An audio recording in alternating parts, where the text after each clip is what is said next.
Presidente, spettiamo la classica lancia a favore di Unione Veneta Bonifiche che sa sempre interpretare quello che succede e quello che sta per succedere, anche con questa iniziativa di oggi. Unione Veneta Bonifiche, come al solito, si pone in prima fila rispetto a un'esigenza paese. Sperimentiamo in questa regione, oggi avrò modo di parlarne in maniera ampia, come con livelli di innovazione tecnologica altissima, ma con la sfida di che sia a costi bassissimi, non è tempo di grandi risorse in questo Paese, riusciamo a dare delle risposte attese a cambiamenti che ci sono e a esigenze della collettività veneta, ma non solo veneta, della collettività di questo intero Paese, e qui iniziamo a vedere come dare non solo le risposte, ma darle con grande concretezza e grande capacità di non avere impatti ambientali forti, e questa è la nostra sfida e questa è la sfida anche che poniamo al nuovo governo. Ecco, lei elencava una serie di cambiamenti che sono, diciamo, contingenti e che ci devono far reagire.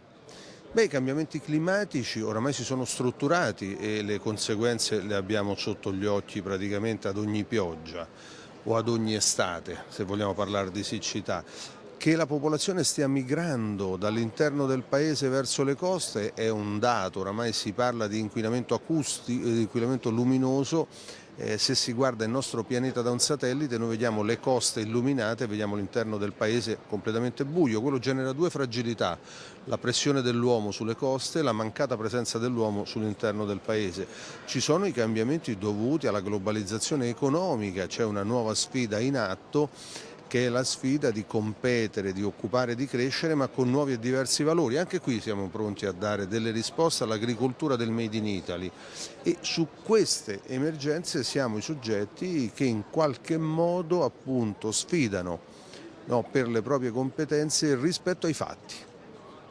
Presidente, raccontiamo un progetto innovativo a costi contenuti, come diceva poc'anzi.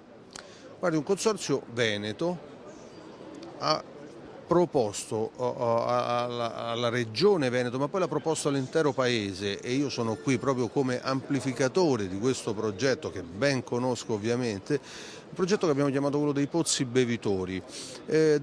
Quando noi abbiamo troppa acqua d'inverno e quest'acqua la dobbiamo semplicemente allontanare in tutta fretta dai terreni, pomparla in mare, acqua dolce, perderla per sempre, noi stiamo immaginando che a fronte di un'emergenza, quella dell'abbassamento delle falde freatiche, e quindi al problema di dover sollevare quest'acqua per l'agricoltura sempre da profondità maggiori, oppure avere quest'acqua che corre il rischio lungo le coste di essere inquinata dall'acqua marina, e quindi il problema della salinizzazione delle nostre falde. Beh, con questi pozzi bevitori costano pochissimo, davvero, si piglia quest'acqua e anziché sprecarla la si mette nei pozzi e si ricaricano le falde per avere quest'acqua a disposizione quando serve. Costa poco, fa bene all'agricoltura, fa bene ai territori, fa bene a tutta la collettività. Siamo sul Bacchiglione. Siamo sul Bacchiglione, siamo in Veneto, appunto, che anche in questa vicenda si propone come regione pilota.